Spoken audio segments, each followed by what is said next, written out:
Murderous truck drivers prowling the nation's highways for victims have become familiar villains, really, in TV shows and movies. In fact, the percentage of long-haul truckers who become murderers is small. But according to the FBI, there are likely hundreds of homicidal truck drivers on our roads who have never been caught. Many of them have driven across Nevada and have left a bloody trail behind them. Tonight, Chief Investigator George Knapp takes a deeper dive into how victims are targeted.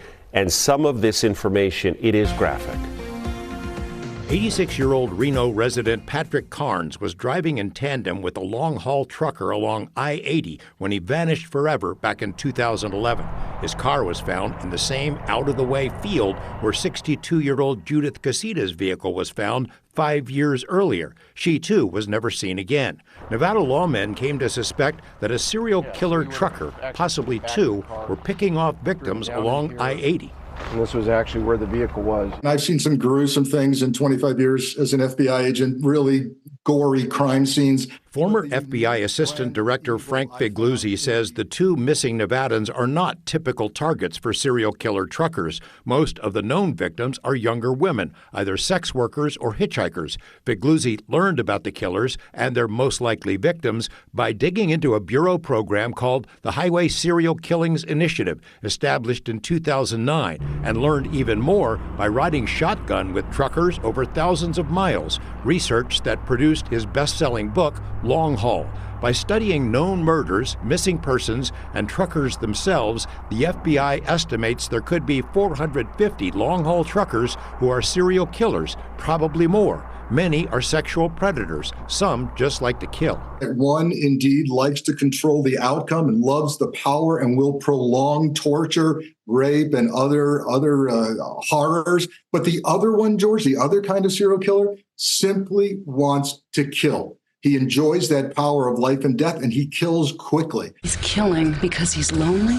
The specter of a mass murderer rumbling down the highway in a multi-ton traveling crime scene has been used in several TV shows and in movies, including the thriller Suspect Zero. But sometimes it spills out too close to home.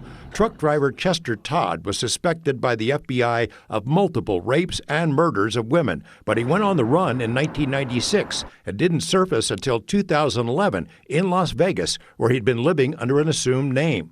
Another serial killer truck driver, Wayne Allen Ford, had a severed breast in his pocket when he turned himself in to California police in 1998. He admitted to 4 murders. 3 of his victims had been dismembered. The body of one victim, 26-year-old Tina Gibbs of Las Vegas, was found in Northern California, not far from Ford's home.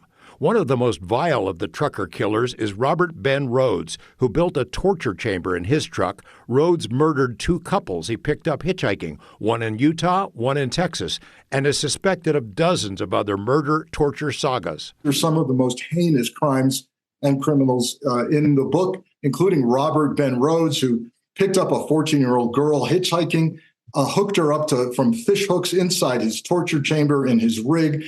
Over the course of several weeks across many states, raped and tortured her, leaving her for dead in an abandoned farmhouse. The most common and most vulnerable pool of victims are the so-called lot lizards, which is the crude name drivers use for the sex workers who ply their trade in the nation's truck stops. Figluzzi met and interviewed many of them for his book, including a few who survived their attacks, and knows that educating these women about the dangers is tough.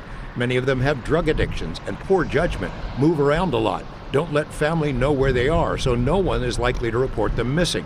Figluzzi also wrote his book to educate cops about the FBI initiative. The Nevada lawmen working on the Pat Carnes case had no idea there's an FBI database they could have accessed. If I have one message to any law enforcement officer listening, it's get your unsolved cases, especially involving roadside killings, into the FBI's database.